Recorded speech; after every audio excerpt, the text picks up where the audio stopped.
Assalamualaikum warahmatullahi wabarakatuh. Selamat datang kembali di video pembelajaran Al-Quran Hadis kelas 8.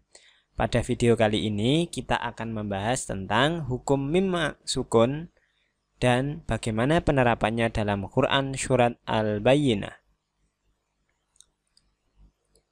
Hukum mim sukun itu sebenarnya terbagi dalam 3 jenis. Yang pertama ada ikhfa syafawi, kemudian idgham mimi, dan selanjutnya idhar syafawi.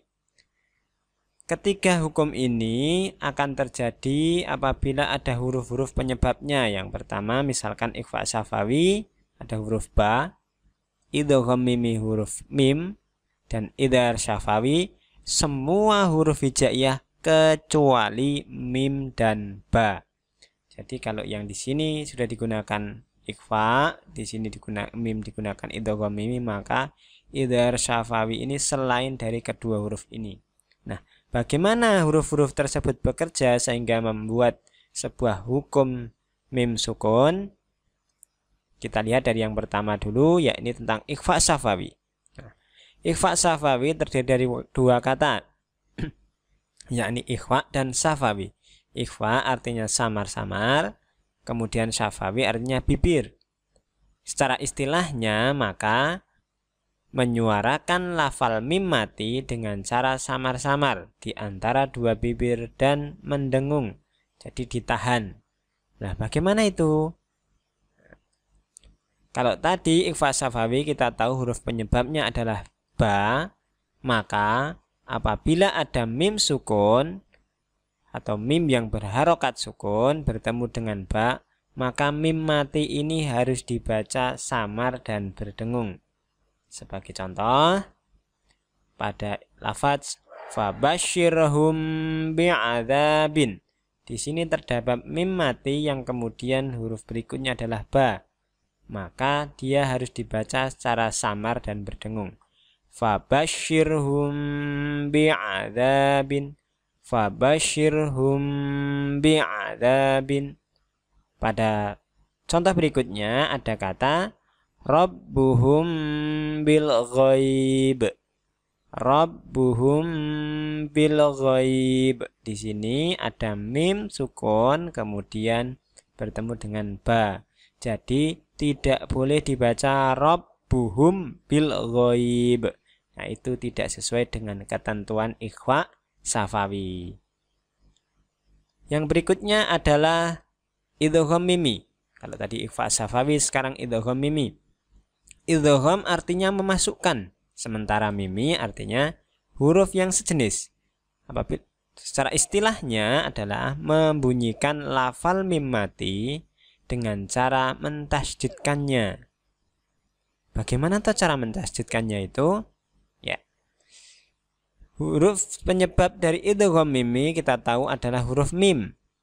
Maka apabila ada mim sukun yang huruf berikutnya adalah mim, maka mim mati atau mim sukun ini harus ditasydidkan. Ditasydidkannya di mana? Bukan di mim sini tapi di huruf yang berikutnya. Contoh, ada kata ilaikum mursalun. Mim mati ditasydidkan ke mim yang berikutnya, seolah-olah ini bertasydid. Jadi didengungkan juga sama dengan ikhfa syafawi tadi. Kalau tadi disamarkan, ini tidak samar. Ilaikum mursalun. Nah, contoh berikutnya innahum mab'utsun.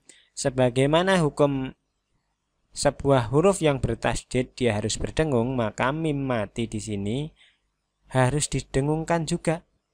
Mimnya di sini seolah-olah mempunyai harokat tasydid seperti ini. Nah, maka dibaca innahum mab'utsun. Nah, begitu. Nah, selain itu idgham mimi itu memiliki nama yang lain atau istilah yang lain. Yang pertama ada idgham misli, kemudian ada idgham mutamatsilain. Jadi idgham mimi mempunyai 3 nama. Terkadang disebut idgham mimi, terkadang disebut idgham misli, dan terkadang disebut idgham mutamatsilain, dan semua itu sama, tidak salah. Hukum yang ketiga yakni tentang idhar syafawi. Nah, kalau tadi ikhfa syafawi, kemudian idgham mimi, sekarang idhar syafawi. Kalau ikhfa itu samar-samar, sedangkan kalau idhar itu jelas. Syafawi adalah bibir, maka artinya adalah membunyikan lafal mim mati dengan jelas dan terang dengan bibir tertutup. Huruf penyebabnya kalau tadi ada ba dan mim, maka untuk hukum bacaan yang ini idhar syafawi itu selain dua itu. Jadi boleh apa saja dari alif, kemudian ta, tha sampai ya kecuali dua huruf ini. Maka apabila mim sukun atau mim mati bertemu dengan salah satu huruf hijaiyah, misalkan saja ya, kecuali mim dan ba ya, maka mim mati harus dibaca dengan jelas. Sebagai contoh, ada kata lam yakunil ladzi. Kalau yang dua hukum tadi berdengung, kalau sekarang tidak, dia harus jelas. Lam yakunil ladzi, tidak boleh ditahan, tidak boleh dibaca lam, tapi lam yakunil ladzi, jelas. Contoh yang kedua ada kata ulaika hum syarrul bariyah. Di sini mim matinya terbaca dengan jelas. Nah, itu ada tiga hukum bacaan dari hukum mim mati, yang mana yang pertama ikhfa syafawi, kemudian idgham mimi, dan yang ketiga adalah idhar syafawi.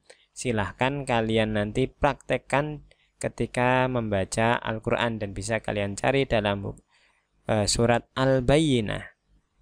Untuk video kali ini saya cukupkan sekian. Semoga bermanfaat. Wassalamualaikum warahmatullahi wabarakatuh.